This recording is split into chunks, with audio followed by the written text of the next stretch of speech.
Gotta meet me halfway, or 10%, something like. As it is, there's no time. Okay, let us begin. Today we are going to launch the 8 verses that correspond to the letter Ayin. Much to say about Ayin. So, by means of introduction to the letter Ayin, as we've done over the last couple of collections of verses, I want to share with you the words of the Gemara in Masechet Shabbat on page 104, where these wise school children had insight into the Aleph Beis and its messages. So the Gemara actually says that Samach, which is the letter that heralded or headed the verses we just concluded, and Ayin are actually connected to one another. If you want to understand or appreciate Samach, you have to see it's being conjoined to Ayin. And the Gemara's first take is that Samach Ayin means Somech Aniyim, to support the needy. That's the meaning. Samach stands for smicha, to support, and Ayin stands for needy. Now, it's interesting, it doesn't say give to the needy. It doesn't say provide for the needy, it says support the needy. And our commentaries point out that this means it doesn't necessarily require a financial gift. There's a Gemara in Bava Basra on page 9 that says that providing words of solace and comfort can be more valuable sometimes than financial assistance. Money is important, but if a person doesn't feel good about themselves and a person has no self-esteem and no self-respect, all the money in the world cannot save them. And there are lots of wealthy people who take their own life. So when you're able to give somebody a sense of dignity, you're able to provide somebody with a sense of self-worth to make somebody feel good, that's very meaningful. And therefore, this is not in the domain of those who are able or have the resources, but this is in the domain of each and every one of us. As they say, a smile costs absolutely nothing, but it can brighten somebody's day. And kind words don't cost you anything, but they can make a world of difference. And this is a very big milah. That's what the Maharsha says in his commentary. The Eitz Yosef says further that, very interestingly, the Torah, when it speaks to us in Leviticus 25, in verse 35, it speaks to us about the mitzvah of providing for those who are needy.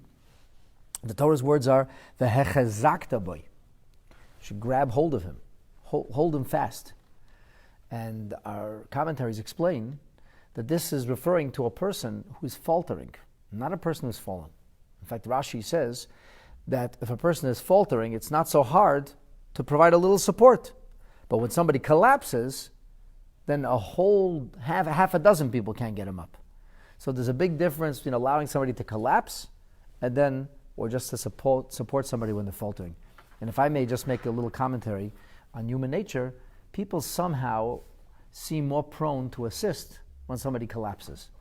Everybody likes to be a hero. They're riding on the white horse, you're down on the ground, you're in the doldrums, you're dead, you're beat up, all of a sudden everybody wants to be a hero. But when somebody is doing, well, kind of okay, but not really, nobody can be bothered. And this is a very sad thing about human nature. We like to be the benefactor. We like to be the knight in shining armor. We like when people are needy and they become ingratiated to us. But when we just provide a little bit of support, for which people may not thank you and may not even appreciate how valuable that was, don't call me. I have things to do. So this idea of hechazakta by means that when you see somebody who's needy, to provide support for them, said the Eitz Yosef, that's the soimech aniyim. That's what we're talking about here. Interestingly, the Gemara says there's another possibility. Another possibility. This does not have to be about social care or concern or sensitivity. This does not have to be about providing for somebody who's needy. This also could be speaking about the study of Torah, which you would call personal or character development. The Gemara says, Lishna acheres, another possibility, Simonin also. Samach Ayin stands for make signs. A simon is a sign, something which is a telltale marking. Osa means to make. Simonim osa. What does it mean, Simonim osa? So there's a Gemara in Eruvin on page 54 that says, Ein ha-Torah niknes ela b'simonin. If you want to acquire Torah, make it yours, you have to make kind of either catchphrases or signs to remember. This is a general memory aid. When people want to remember things, you make a sign, you make some kind of connection, something you're familiar with, and then you remember it. They tell you choose a password or something that you can be jogged. Or they'll ask questions, what are the questions you want to be asked in case you forget your password? Questions that you're automatically going to remember. So you should make signs for yourself, which by extension perhaps means to personalize. Because the signs you make are things you identify with. So you want to remember the Torah, you want to retain Torah, you want to acquire Torah, personalize Torah. Make your markings on it. Make the Torah mean something to you. And then the Torah will become yours. On a literal level, it means l'sader es hashmois, that if a person heard various teachings, he should have them in an orderly fashion arranged. Mi amoram, who said them? And the reason that you should have an order, a rhyme and a reason, is shaloi tishachach, that you shouldn't forget. That's what Rashi says. So, in other words, the idea of samach ayin could address the concept of gemilas chasadim, of kindness, care, sensitivity, concern for one who is needy, or it could be speaking about our own character development insofar as education is concerned. Learning Torah, retaining Torah. So this is what the Gemara gives us. That's what I can give you from the Gemara. Now, Rabbi Avraham Chaim Fur, who wrote the English commentary on the Tehillim, which was later published by ArtScroll, he says something, and I don't know what his source is. And I'm giving you his name because I should say something in somebody's name, and I don't. Maybe he has a previous source, maybe he doesn't. I don't know. He doesn't give a source. Usually he's pretty good with sources, but he doesn't give a source here. He suggests that the idea of ayin is connected to the eye, because an eye is spelled like the letter ayin. So what does that mean? So he says, and again, I don't know what his source is. Maybe he made this up. He says that the word samach could stand for sod, which means secret. Now the numeric equivalent of the word sod is, you guessed it, ayin. Ayin is 70. Samach is 60, vav is 6, dalet is 4. 66 and 4 gives you 70. So he says ayin and sod kind of go together. Samach ayin, backwards conjunction. And he suggests, and I'm basing it, he's kind of building on what the Gemara says, Simon Imasa, but he suggests that when you look into the Torah, and people see it in their mind's eye, you look into the Torah, so when you look into the Torah, you can penetrate beneath the surface, and you can reveal the sod, the secrets of Torah. That only when you look deeply into the Torah. So the samach, that enables me to come close to the sod, and the ayin, the eye, look into the Torah. And he doesn't say this, but proverbially, people talk about understanding something as seeing it in their mind's eye. And he also notes that there are 70 facets or faces to the Torah. Like a large diamond that's cut many, many times. Each cut adds beauty to it. But the unique cut of the diamond, imagine that it will have 70 surfaces. So it's a very multi-level top with many, many surfaces. Each one reflects and resonates in a unique way. So this is ayin ponim la Torah. Literally 70 faces for the Torah. So the notion then of ayin, of 70, would represent the concept of the full gamut, the full range, like opening the accordion of Torah. All 70 different meanings, which would allow you to appreciate the depth, profundity, and the sod, the secret of the Torah. Okay, I don't know where he gets that from, but I thought it was interesting. And I would like to add that in Chassidus, it talks about the number 70 as being the full range of the emotional experience. We know there's something called IQ. That's intellectual quotients, how you process things with your mind. But there's also something called EQ, how you process something with your heart, emotionally relating to it. We know that there are 7 ranges in the emotion, 7 levels of the emotion, beginning with the idea of chesed, gvura, tiferes, netzach, hod, yesod, and malchus. This is called the notion of the Zayin midot. You may be familiar with it in the 7 weeks that we count from Pesach, from Passover to Shavuot, to the time when God gives us the Torah. We try to refine our character traits. We try to relate to those around us in a healthier and a holier fashion. And so, each of the midot is comprised of 7. There's chesed of chesed. Chesed of chesed would mean, because I want to be kind, and because I want to be nice, and because I care, I'm going to give something to somebody who needs. And the same feeling of benevolence and kindness will cause me to hold something back for somebody who doesn't realize it's harmful for them. So the addict who's craving for the next fix, because I'm benevolent, I'm going to restrain or hold it back. Because the parent loves the child, and because the parent wants to do chesed with the child, He's not going to give him the extra candy because it's really bad for the kid. This is going to put him over the edge. So that's chesed of chesed. And the other is gevura of chesed. Chesed shebechesed, gevura shebechesed. It's an act of restraint. It's an act of discipline, but it's motivated by chesed.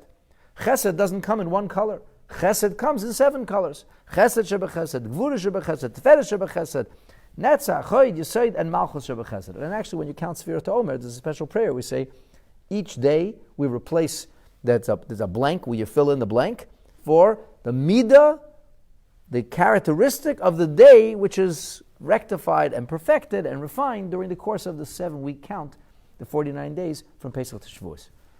In a more, call it overarching way, in a more all-encompassing way, really and truly, all of the midot are made up of an intellectual side too. You also have chachma and bina and das in every midah, which gives you not 7 times 7, but 10 times 7. So 10 times 7 represents the number 70. 70 means to be able to absorb and ingest in a very meaningful way the entirety of an experience. So if somebody were to experience something and the experiential reality for them becomes absolute, conclusive, saturating their being, then the number they would come up with is 70. And this is the idea of the maybe Ayin Panel Torah, but also it's not only an intellectual thing, but it's an EQ thing, and that may have something to do with the concept of 70 here as well. At any rate, that's just a little bit of a haskalah, that's a little bit of a background before we enter into the letters, the psukim for the letter Ayin. And now on to business, as they say. Verse 121, with this preface, we now look into David HaMelech's sacred songbook, and the first Asisi means I have done. Now it has been said that verse 121 through verse 125 finds David HaMelech making requests, pleading, begging, cajoling, asking Hashem for knowledge of Torah. And broadly speaking, that's true. He says, Asisi, bal tanicheni. I did, don't leave me. Aroi v'avdecha, guarantee your servant, al yashkuni, don't let them swallow me. Don't let them inundate me. Ein I kalu, my eyes long. So that's again a request. Aseyim avdecha, do. Avdecha ani, I'm your servant, havineni, give me wisdom. All of these are requests. David HaMelech is asking ultimately to be shielded from those who would get in the way of his spiritual development, and he should be given wisdom of Torah.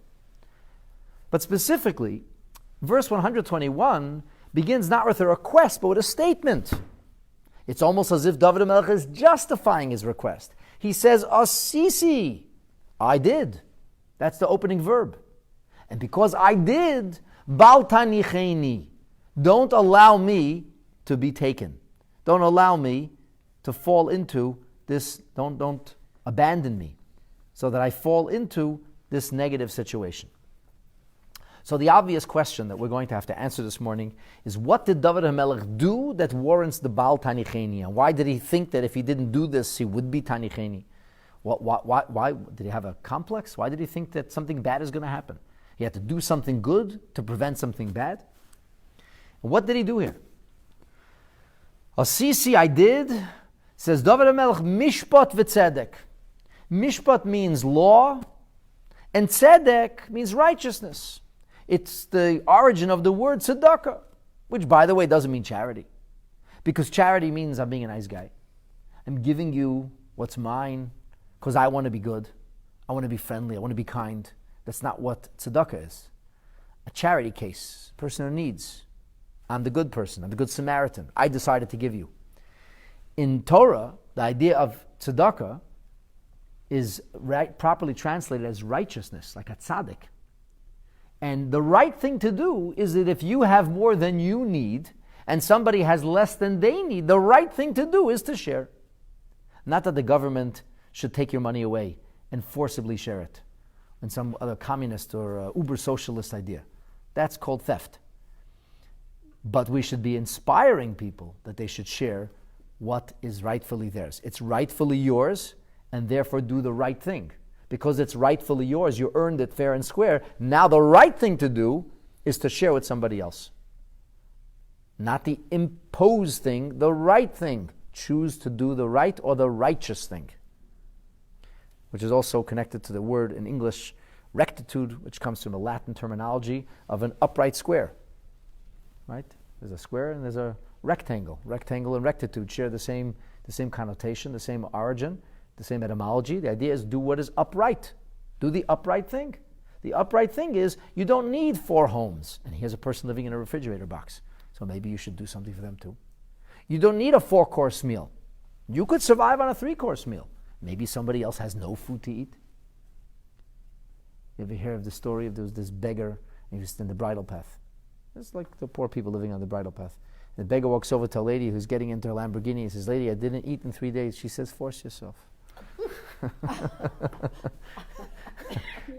And the Marie Antoinette say, let them eat cake and drink wine if they have no bread and water. Like, that's wrong. That's just wrong. What's right is right to care for somebody else, to have a sense of sensitivity for somebody else.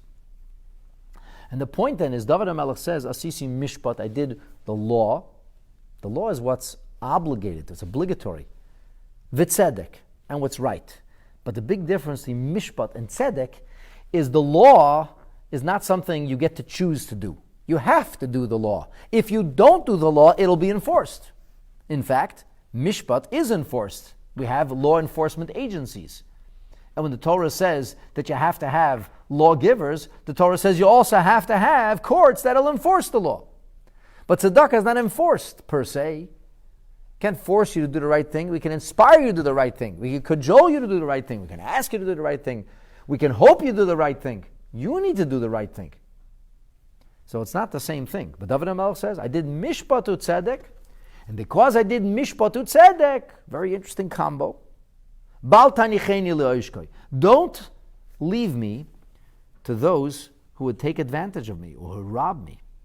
Interestingly, Rashi says nothing here. Metzudas Tzion, in his grammar translation part, of his commentary, he says le'oishkoi comes milshoin oishak v'gazel. Oishak v'gazel is people who would take advantage of me, people who rob me, people who would pilfer what's mine, take what's mine. So David HaMelech is saying, Bal tanicheni. What does Bal tanicheni mean? It says in Metzudas David, Bal ta'azev oisi. Don't abandon me.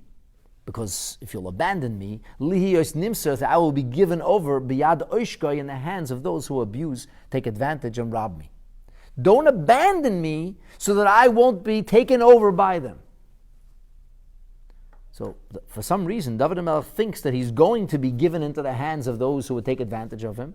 And he's begging God, don't abandon me, keep holding my hand, because if you don't hold my hand, they're going to get me. The boogeyman's going to get me. I mean, talk about having fears and issues. Who is the boogeyman? Who is he so afraid of?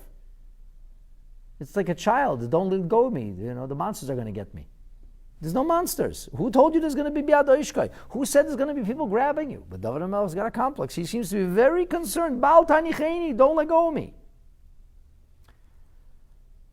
If you look at Ibn Ezra, it gets even more pronounced. He says, Asisi, Anila yisi oishek. I didn't rob anybody. I didn't take anything. I just did what was right. So don't let me get overwhelmed or captured, taken by those who would do the wrong thing. What's like, and if David HaMelech wouldn't do the right thing, then he should be taken advantage of?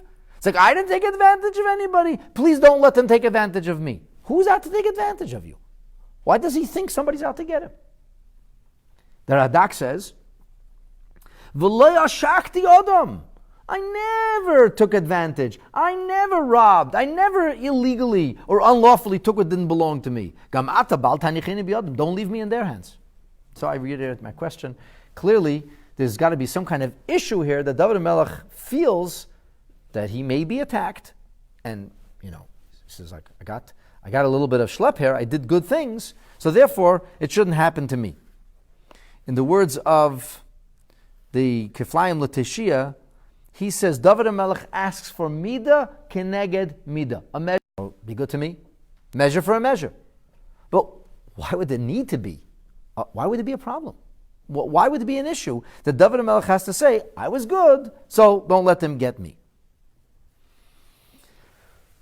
So, before we go to answer this question, I'd like to take this question and put it on a bit of a back burner. And I want to talk about the virtues of mishpat, before we get to mishpat u'tzedakah. Well, before I say this, secondary question is, what's with this combination of mishpat and tzedek? Why asisi mishpat? Especially because I'm going to show you how amazing mishpat is, and what the virtue of mishpat is. So we have, number one, David HaMelech doing mishpat, and because of this he wants to be saved. We don't know who he's getting saved from. We're trying to discover who the boogeyman is, number one. Number two, we want to know why it's mishpat and tzedek. And number three, to understand the unique nature of this verse, meaning let's look at its background, let's see where mishpat and tzedek shows up elsewhere, see how David HaMelech's unique take on it, and this will kind of bring it all together. Okay, so the first thing, I think the first order of business is going to be to take a look at the Medrash Tehillim. And the Medrash Tehillim says the following. Medrash Tehillim says, if you want to understand this verse, speak to Isaiah. Why should you speak to Isaiah? Because this is an Isaiah combination. Isaiah, Yeshayahu HaNavi, in the very first chapter of his prophecies, he says in the 27th verse of that first chapter, Tzion b'mishpati pada. Zion will be redeemed by virtue of mishpat, which is justice, the rule of Torah, the rule of law, the rule of Torah law. V'shaveha, and her captives come home, b'tzedakah. So Mitzudas David says, b'mishpat al yidei ha-mishpat sheyasa, because they'll do justice, because they'll follow the law. And shaveha ha-hashava min ha-goyla, the return from the exilic circumstances will be al yidei ha-tzedakah sheyasu, from the righteousness, from the right thing that's done. Kindness, generosity, the right thing. So the Medrash Tehillim says, Asisi mishpat tzedek. I've seen this before. Yeshayahu, Isaiah said it. Tzion b'mishpati pada. And the Medrash Tehillim explains, Kach amar HaKadosh Baruch Hu. This is what God was saying to the Jewish people through His great prophet. Im osu Yisrael mishpat u'tzedakah. If the Jewish people would do mishpat and tzedakah, miyad negolin, immediately they'll be redeemed. And not only that, I'll exact payment from those who would take advantage of them. Because what does the next verse say? Right after Isaiah talks about redemption coming through justice and tzedakah, he says, V'shever pshoyim, and the breaking of the rebellious, the sinful. Says that's the tzion b'mishpati pada. Immediately after, shever peishim v'chatoyim. Then the evildoers, the bad people, will be broken. So David HaMelech, it seems, the way the Medrash Tehillim frames it, was aware of this idea. Good morning, Zelda. Good morning, Rabbi. Let's talk about today. Why do you want to talk about yesterday? Yesterday is gone, tomorrow is yet to come, and here we are. The sun is shining. It's almost like summer in Toronto. Don't get used to it. It's going to be snowing again tomorrow.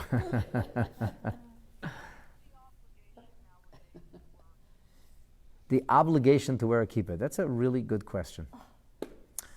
The obligation to wear a kippah, Zelda, is really about always being mindful of God's presence.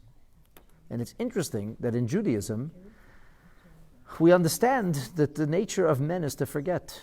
Women don't need to be reminded constantly. Women don't need to wear a kippah. When women put a kippah on their head, they are essentially demoting themselves to the forgetfulness of the male gender. Women remember Hashem. The men is another story. So they got strings attached to remind them. It's called tzitzit. And they have a kippah on their head. You know, when Prime Minister Harper came to visit our shul, which was almost 10 years ago, so he came with a kippah, and we met him at the foyer, which was kind of sequestered off. And then somebody who worked for Peter Kent's office came and brought him a conservative blue, a royal blue kippah, which said Harper Kent on it. So he bent down and he put it on his head. They clipped it on. And he said to me, it's a kippah, right? It's a kippah, eh? So a kippah actually means a dome in Hebrew. So I said, the truth is, Prime Minister, the real name is a yarmulke. The yarmulke is a conjunction of two words, Aramaic words called Yora Malka, which means reverence or awe for the king. And I told him a story that I had heard from an elder colleague of mine named Rabbi Moshe Feller. And Rabbi Feller told me that when he met President Reagan the first time, Rabbi Feller is a very, very physically short man. He's a giant spiritual stature, but a short fellow. And Rabbi Feller I don't even think he hits 5 feet. And President Reagan was well over 6 feet. He's a very tall man.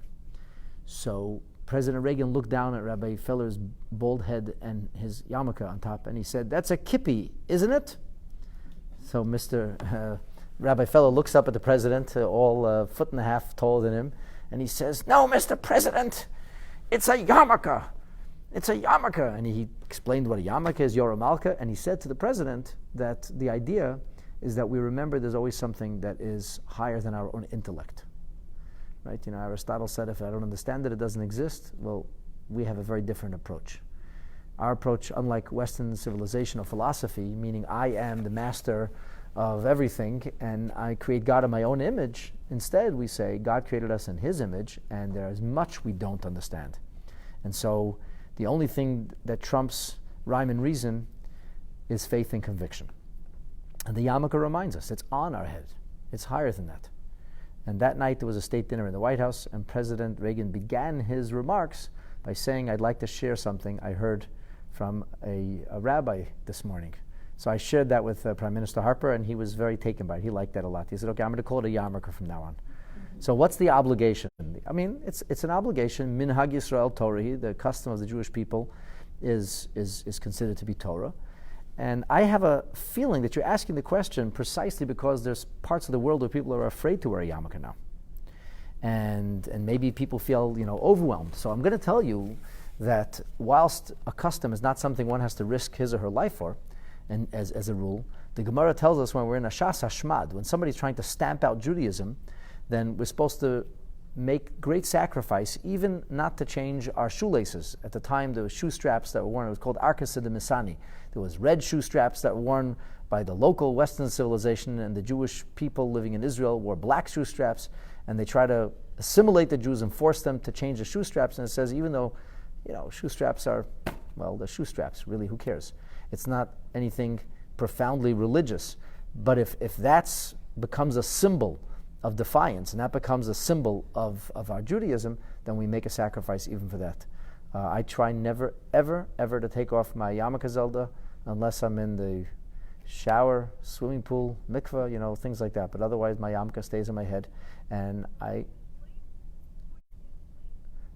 sleep with a yarmulke. Yeah, and it doesn't really get in the way. I have to tell you, yeah. my yarmulke stays on my head too.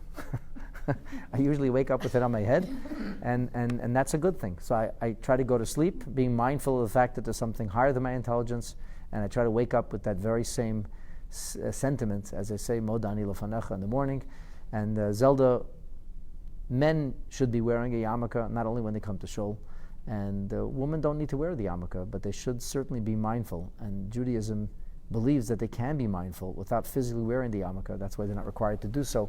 And if we live lives that are mindful, lives that are focused, and we remember that there's something that's higher than our intelligence, I think we'll be in a good place. In a good place to do what is right, in a good place to make our world a brighter and a better locale, the locale that God calls His garden, the locale that God seeks to make His dwelling place.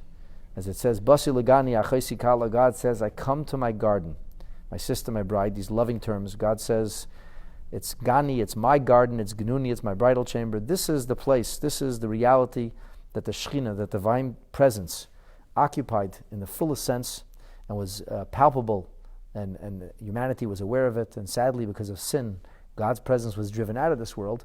But our job is to actualize God's presence. And mindfulness is a great place to start. And when we have that mindfulness, but Zelda, mindfulness must be followed with action, then we bring the Shekhinah closer and we fulfill our destiny as what we call Dor Hashvi, the seventh generation. Moses was the seventh from Abraham, who began to introduce God consciousness. Our generation of Chabad is the seventh generation, and our hope and prayer is that we will have the privilege of completing the charge across the touchdown line. Nothing to do with yesterday's Super Bowl, of course, but everything to do with the end of exilic dispersion and the end of darkness, ushering in an era that is filled with light and illumination, peace and prosperity, a world saturated in the awareness of its Creator with the coming of Mashiach, b'mheira u'b'yameinu, speedily, and in our days. Amen.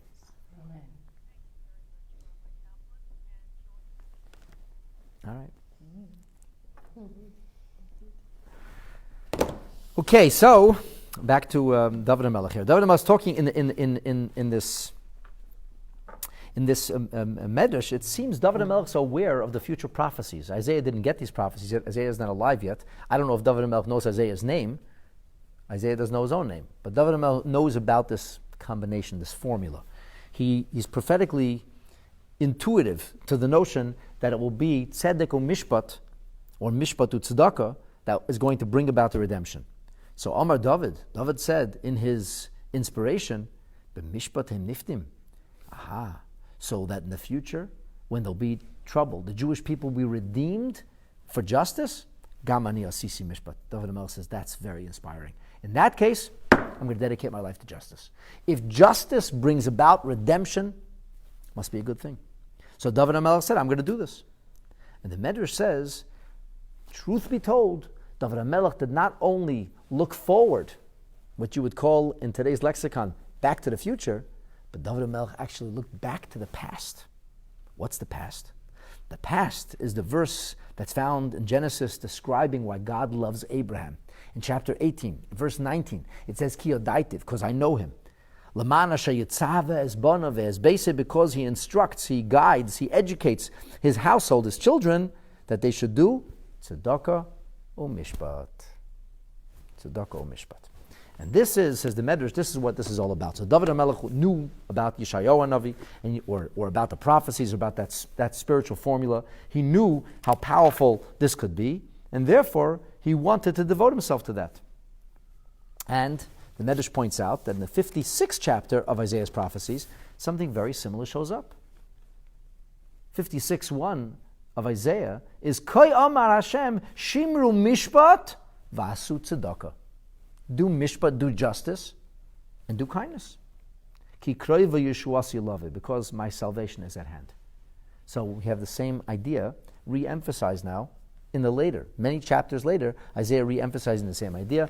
David HaMelech, according to the Medrash Tehillim, is keenly aware of this formula, and as such, he devotes himself to the performance of the concept of mishpat.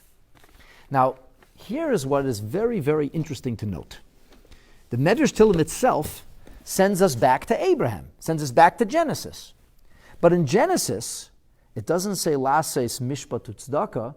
God says, I love Abraham because he does tzedakah u mishpat. Tzedakah first.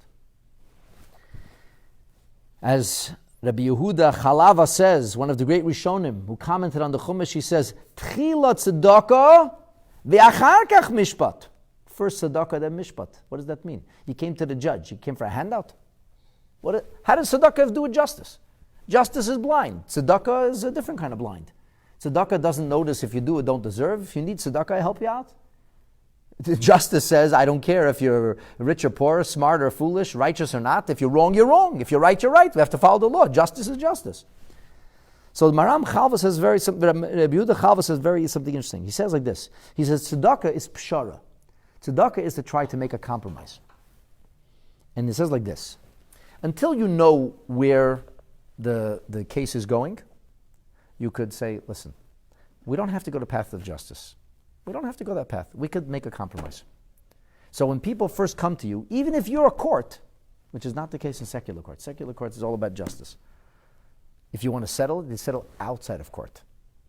That's what people sometimes do. They say, oh my gosh, look at this. Look where this is going. Let's just settle. And today people go to mediation. Mediation is a step before the courts. And having taken a course in mediation, I could tell you that the single most powerful ingredient to successful mediation is what they call, what's your best alternative? Your batna. It's the first thing to sit down. Once you get both sides, you say, listen here, you can go to court. You might even win, but it'll be a Pyrrhic victory. You win, you'll never speak again.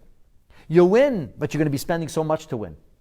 You're going to spend $100,000 to win $200,000 once you just settle for $100,000. And you don't need 6 months of grief. The court process is grueling. It's not fun. It's a risk. So when we do mediation, We try to say, like, I get that you're angry. Forget your emotions. Put your emotions on the side. What's your best alternative? If we can't mediate this, if we can't negotiate some kind of settlement, what's your best alternative? Oh, I'm going to go to court and I'm going to rip his gizzard out. Oh, yeah, that's fine. We can do that. We can do that. What's going to cost you? Have you priced this? You want to talk to a lawyer? $5,000 retainer. And then, well, that's going to be $5,000 every week. You want to do this? And you know you're not going to have a life for 6 months now. And there's a discovery and another, you want this? And the person says, I don't know if this is worth it. It isn't. In the end, you'll come at $10,000 ahead. You go to court, you'll come at $10,000 ahead. But before you go to court, you better think about it long and hard, because it's no fun to go through that process. But in the Jewish court, the courts are part of that process. Why isn't that part of the process in the secular court? Very simple. Because in the secular court, we're all about justice. So how could it be in the Torah court? So the thing is, once the Dayan knows who's right, and if he knows who's right before he starts the court, he's not a good judge. There's nothing to talk about. You have to start off not knowing. Once you know, then it says, Yikav Adin Esahar. Then Mishpat and judgment uproots a mountain. Nothing stands in the way of judgment. Once you know what's right. But before you know what's right, when the people come to you and they're ready to kill each other, so everybody let's just take a temperature down. Do you want to do this? We're going to do this. If you want to go through this process, we're going to go through it. But do you want to do that? Each one of you takes a risk of losing. Maybe it's better for everybody to cut their losses. Maybe it's better to find some kind of adjudication, some kind of mediation, some kind of compromise. And our sages tell us that Ayin Shalom Yotzei Mitoich Meriva. When you have a fight with somebody, no peace comes from that. But a pshara, a compromise, peace does come out of a compromise. When people reach some kind of compromise, they're usually able to have peace afterwards. So it's a much better way to go. So Rabbi Yehuda Chalava says, the first thing is tzedakah. First thing is tzedakah. It doesn't work. It doesn't work. That's another story. He says, Limeid al Adayin, this teaches a judge, Sha'ad shalayira hechen adin noite. Before you know where this is going, he could say, guys, let's compromise. Once you know where it's going, you can't do that. That's a miscarriage of justice. And Rabbi Eliezer Ekeach says, tzedakah tchila. Tzedakah has got to be first. Because once it's mishpat, yikoiv hadin esahar. We uproot mountains. Nothing stands in the way of judgment. Now, I'll ask you 2 questions. Number one, why did the Medrash Tehillim only bring Avraham Avinu at the end, which is not logical? David HaMelech read the Chumash. He surely read the pasuk about Avraham Avinu. We're scratching our heads to try to understand how he knew what God would tell Isaiah. We have to come to some appreciation of David HaMelech's spiritual intuition, prophetically aware of this formula even before God told it, before it was officially committed to scriptural writing in the time of Isaiah. It says over here, tzedakah or mishpat. Why would David HaMelech say, Asisi, mishpat to tzedakah? You should know tzedakah or mishpat. And we see clearly from the commentaries of the Rishonim that if you don't start with tzedakah, you can't go to tzedakah afterwards. How do you even do tzedakah later? Clearly David HaMelech didn't elect for that. Clearly he went for mishpat. So the fact that he went for mishpat forces the Medrash Tehillim to tell you that he was relying on a later formula. And it's interesting. In Isaiah's formula, it's mishpat and tzedakah. See, in the mishpat comes first. In other words, clearly Isaiah doesn't refer to compromises. There's 2 separate things. There's mishpat, and that's mishpat. And then there's tzedakah. There's 2 separate things. They're both very lofty pursuits. They're not one and the same. It's a similar combination with Avraham Avinu, but it looks like with Avraham Avinu, they're all linked together. At least that's the way some of the Rishonim understand it. If you talk about mishpat as mishpat, that the mishpat can be preceded by compromise. Judgment can be preceded by some kind of mediation within the same frame, as long as we don't know where this is going. But David HaMelech doesn't say that. He doesn't say, Asisi tzedakah u mishpat. He says, Asisi mishpat u tzedakah. So why did David HaMelech reach for mishpat? Why was he so committed to mishpat? So I want to share with you something very interesting. This is found in the Hakdama of Rabbeinu Yankiv, Rabbi Asher, Bal HaTurim, the master of the forerunner of the Shulchan Aruch, the son of the Rosh. Rabbeinu Asher was the Ashkenazic master of Talmud, son-in-law of Maharam Rottenberg. Rabbeinu Meir of Rottenberg is tossed into prison, never sees light of day again. Rabbeinu Asher Rabbi Chil, his son-in-law, escapes to Spain, and there this Ashkenazic luminary becomes a Sephardic leader, as it were. And the Rosh is one of the first to write codes on the Torah. He takes the Talmud and he kind of breaks it into codes. He writes a synopsis at the end of each chapter of Talmud in codes, just halachas. Rambam does the same thing to the whole Torah, and the Alphas preceded them all by rewriting the Shas, rewriting the Talmud in the terminology of codes, terminology of halacha. Rabbeinu Yankov Balaturim creates a practical codes, which is not the whole Talmud, but rather set up in different, what he called different pillars, or different different paths. And his pillars, his Arbor Turim, his 4 pillars of life, do not include offerings in the Beit HaMikdash, because we don't have a Beit HaMikdash. It's all about everyday life. He has something called Orach Chaim, which is everything from prayers in your morning to observance of Shabbat to making blessings on your food and so on and so forth. That's an Orach Chaim. And then he has a thing which is called Yoredeya, and Yoredeya, which will tell us how to keep kosher and how do you slaughter an animal, and so on and so forth, things which are related to that. And then we have something called Even HaEzer, which deals with issues of marriage, divorce, and so on and so forth. And then the 4th tour, the 4th column, the 4th pillar, is the column of justice. It's called Choshen Mishpat. That's what it's called. So Rabbeinu Yankov Balaturim, before he begins his 4th column, he writes like this. You should know that this is very special to me, he says, that I'm right now going to write codes on the concept of justice. Because in many places, the Torah tells us how important justice is. And we see this, but before the Torah was given, in a place called Mara, it says, Sam Sham Loi Chok Mishpat. There you placed for him, Chok, statute, or Mishpat, ordinance, or justice. And immediately after the Torah is given, what's the very next Torah portion? V'ele hamishpatim. The first thing is justice. So justice is very special. And he says this is why our sages tell us that the Shekhinah, the divine presence, was in the territory that belonged to the tribe Binyamin.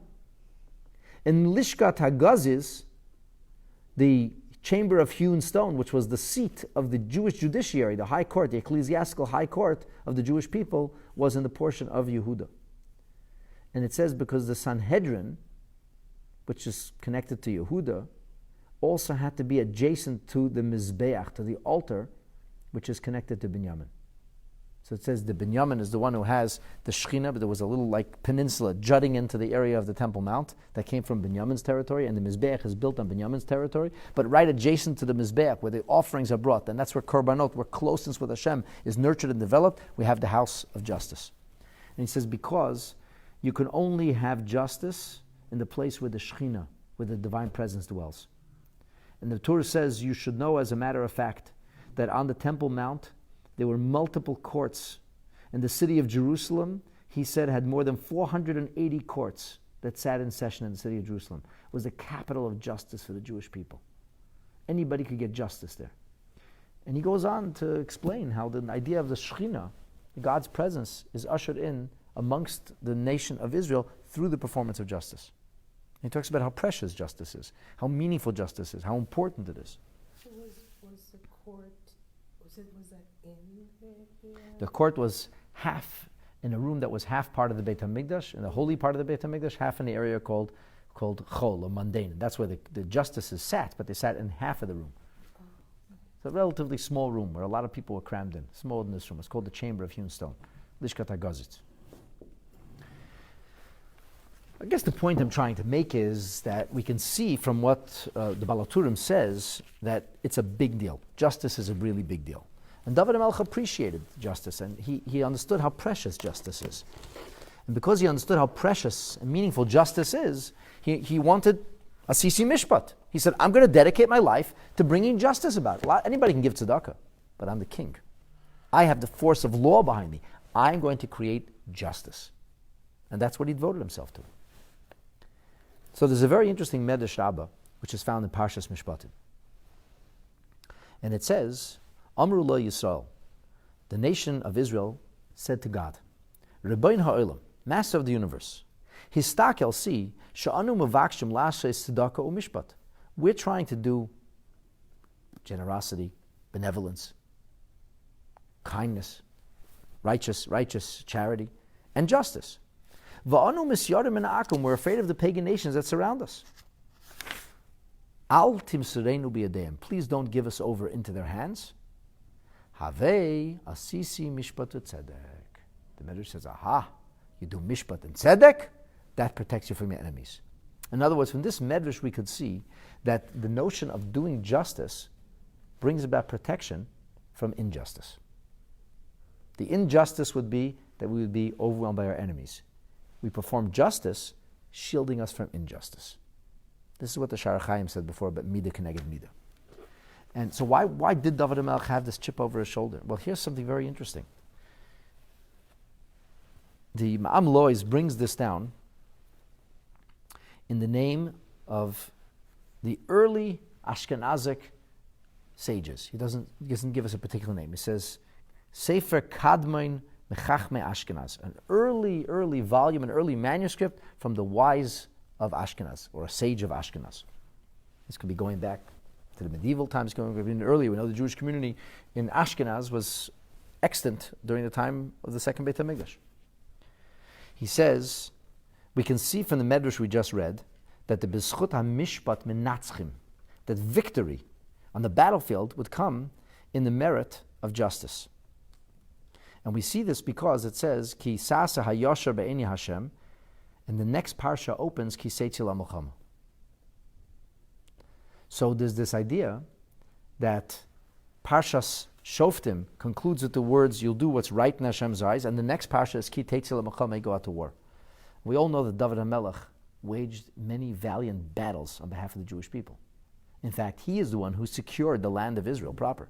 Until the time of David HaMelech, we were surrounded by enemies, and it would go good, and then it wouldn't go so good. We would be loyal to Hashem's Torah, and we would be prospering, and then we would fall into disloyalty, and we would fail, and our enemies would attack us. So this was the story of the first few hundred years of the Jewish people's settlement in the land of Israel, till King Saul came along and routed our enemies, but it was really David HaMelech who mopped up and properly captured and established the Commonwealth of Israel. So David HaMelech he wasn't afraid of boogeymen. He was on the battlefield. There's enemy swords and spears and arrows pointed his direction all the time. So David HaMelech says, save me from those who wish to overwhelm me because I've done justice. In other words, it's as if as David HaMelech understood that the many enemies of the monarchy and the many enemies of the Jewish people, which are not imaginary enemies, very real enemies who sought to inundate and overwhelm David HaMelech, that he would keep them at bay because God would protect him. And the protection would come through the administration of justice. And that's why David HaMelech was so committed to justice. Avraham Avinu didn't speak to justices only. He gave a general thing, tzedakah, mishpat. Yehuda Chalava, the Rokeach, explained it in the form of justice too. But other Mefarshim don't talk about justice. But that's a general thing. Avraham Avinu didn't tell everybody to be a judge. But understanding this in the form of justice, David HaMelech said the main thing is justice. Main thing is justice. It's the merit of justice that these things come, not in the merit of pshara. Pshara is nice. But justice is what will earn Hashem's blessing in the midah keneged midah fashion. All right. So if that's the case, what is the meaning of asisi mishpat u'tzedakah? So David HaMelech didn't do the whole tzedakah thing. So what does it mean that he did mishpat u'tzedakah? So here's something fascinating from the Chidah. In his commentary on Tehillim, so the Chidah says, and this is, by the way, it's a Gemara in Masechah Sanhedrin on page 6, and the Maharsha says something very similar there. The Chidah puts it here in his commentary on Tehillim. He says that the Rishonim explained that David HaMelech used to do mishpat and tzedakah. How did he do mishpat and tzedakah?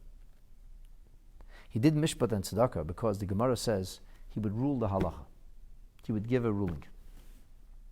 And then he would see if the people could actually pay up. And then when he realized that the people couldn't pay up, people lost the case, who would pay the bill? David HaMelech himself would pay the bill. So justice has to be served. I don't care if you're rich or poor. What's right is right. Then after he finished mishpat, then he put on a different hat. Then he became a benevolent king. And he said, The guy lost the court case. He's got to pay. He doesn't have any money. And he pulled up on a different hat, called him on the side. He said, how much money do you need? So they said, well, I got this judgment against you. Here's the money. You can pay a judgment. So there was tzedakah and mishpat. And the Chidah says something fascinating. David HaMelech realized that people now could take advantage of him. A poor man and a rich man could get together. They could say, let's have a fight. Or two poor people could say, let's have a fight. We'll go to David HaMelech. He'll rule against you. And then, of course, you're not going to be able to pay. Then he takes off his king hat, takes off his crown, he takes off his judge hat, and he puts on his rabbi hat. And now he becomes a Mr. Tzedakah, a tzedakah collector. Calls you in the back room and he gives you money. He says, then we'll do a 50-50. It's a great scheme. A get-rich-quick scheme. At the trough of the anyway, it's our money. We pay taxes. It's anyway. Everything David has is ours anyway. There's this story they tell. This guy, this mugger, pulled out a gun and he holds a guy up at gunpoint and he says, "Give me your money." And the guy says, "What? I'm the mayor." He says, "Give me my money then." So David HaMelech, that's why he was afraid. So the other way of understanding this is not just about the enemies. It's not that there's a virtue in justice. David HaMelech was afraid that precisely because of his unique combination of tzedakah, of mishpat, and tzedakah, tzedakah, mishpat, we know what that is. That's a shut up. David HaMelech says, we're going to go for justice.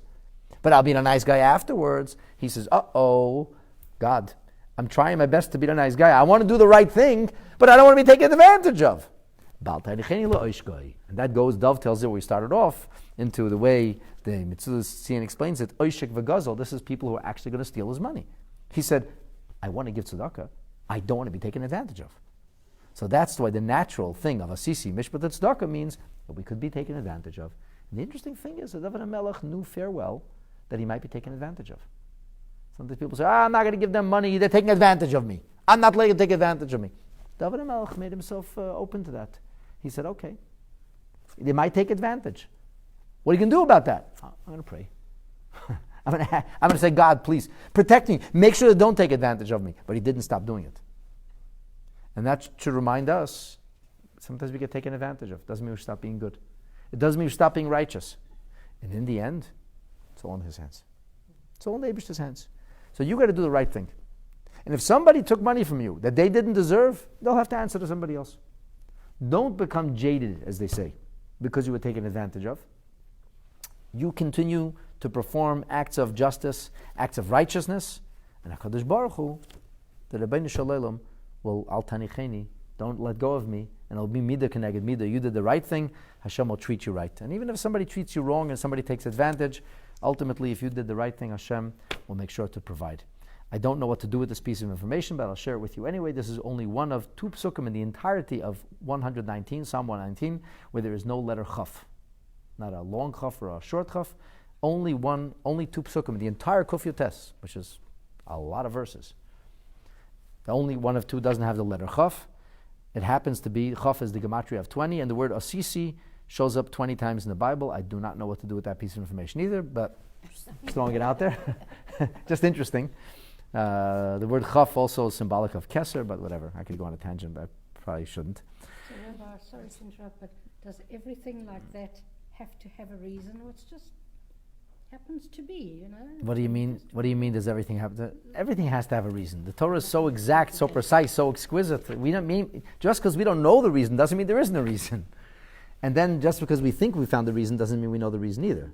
But this is the point that I'll leave you with a final point. Why on the Boogeyman story? Okay, I don't know the reason, but let's go move on. Why did David HaMelech think there was a boogeyman out to get him? Does he have a complex? So the thing is, he didn't really have a complex. He was a judge. And as the Sha'ar Chaim says, that the nature of being in the judgment, in the justice business, is that the justice will have enemies. Who's going to hate the judge? Whoever loses. It's very simple. The Rebbe once told a story that he was a boy, and he saw there was people who would come to his father, was the chief rabbi of Yekaterinoslav, later known as Dnepropetrovsk. It's like the second biggest city in Ukraine, a very prominent city, full of intellectuals, and the quality of the Jewish citizenry was very, very, very high level of intelligence. But, people are people, and politics are politics, and fights are fights. And people would come and ask a shaila, like in those days a rabbi had to know the anatomy of an animal to know if the animal is kosher or treif. Is this considered a puncture in the lungs or not? And it could be a question of a lot of money. Thousands of dollars people invested buying a big animal, and the Rav says it's not kosher, it's not kosher. He said 2 people will come to my father and they have a dispute over literally a few kopecks. One wins, one loses. As soon as somebody loses, the rabbi is not a rabbi, the rule is not a rule, the Torah is not a Torah. So the Rebbe, as a boy, asked his teacher, I don't understand this. Like, here's somebody who just lost thousands of dollars by virtue of a ruling, and he accepts the ruling. And this person lost pennies, and he flies off his handle, loses his composure. So the Rebbe said, his teacher told him, what don't you understand? That I lose, okay, I lose. I lose, and you should gain. That's not acceptable. So this is, human nature is, when you go into a court situation, it's going to be ugly. That's always the way it is. Sometimes you have no choice. You're being taken advantage of sometimes. You're going to go to a court situation to stop being taken advantage of. But it's always ugly. That's the nature. It's not a pretty scene. And David HaMelech knew full well that he will do the best that he could, being as honest as he possibly would be able to, and whoever loses would immediately start to hate David HaMelech. So David HaMelech says, Bal tanicheni lo ishka. I know they're going to hate me. I know they're out to get me. Just shield me. Protect me from them. Protect me from the enemies I'll make. And indeed, to be a real judge and to give these rulings takes a lot of courage. You don't make friends. You make a lot of enemies. Whoever lost doesn't like you forever. And it's going to lose. Somebody's going to lose. So a lot of judges will say, I don't want to go for that. Let me try to let me be a mediator. Let me try to make peace. And that's a nice thing, and you have the right to do that. But a lot of times, justice is justice. And David HaMelech understood the virtue and value of justice, and justice must be carried out. And so he did, knowing full well that it would come at a tremendous price, which invariably it did. Bal tanicheni. Don't let go of me. Hold on to me and make sure I'm shielded and protected. And I suppose the lesson we could all download into our playbook is do the right thing. And even if the right thing is going to earn you enemies, and even if the right thing is going to create some kind of politics so people will hold it against you, the right thing is still the right thing to do. And as one wise person once said, I would rather be shamed in front of people for a lifetime than be shamed in front of God for one moment. So we're going to have to answer that question someday. Did you do what you did to be popular, to curry favor from the public, or did you think about Hashem and to think about someday you stand before Him and do the right thing then? And the path of least resistance is just given, Who doesn't want to be popular? Who doesn't want to be everybody's friend? Who doesn't want to be feted by the public? Everybody does. That's human nature. But ultimately, that's not what Hashem necessarily wants. As Rabbi Sol Salanta purportedly once said like this. He said, a rabbi who everybody likes is not a rabbi. A rabbi who nobody likes is not a mensch. So, if you're going to be a leader, you're going to have enemies. It's not possible otherwise. You're going to have to make difficult decisions which are going to alienate somebody, somewhere, at some time. And you're going to have to lead. And you're not going to be able to satisfy everybody. However, you have to be committed and you have to be devoted. And ultimately, true leaders, as was David HaMelech, are beloved as well, even if not by everybody, but they are beloved and appreciated for doing the right thing, even when it's unpopular. And with this, we conclude the study of the first verse of the letters of Ayin. Maybe that's where they get the shield of David from, the Magen David. When you're talking about shield me, maybe that's where people get it. Maybe, but it doesn't really say shield me. Bal tanicheni, it says don't let go of me.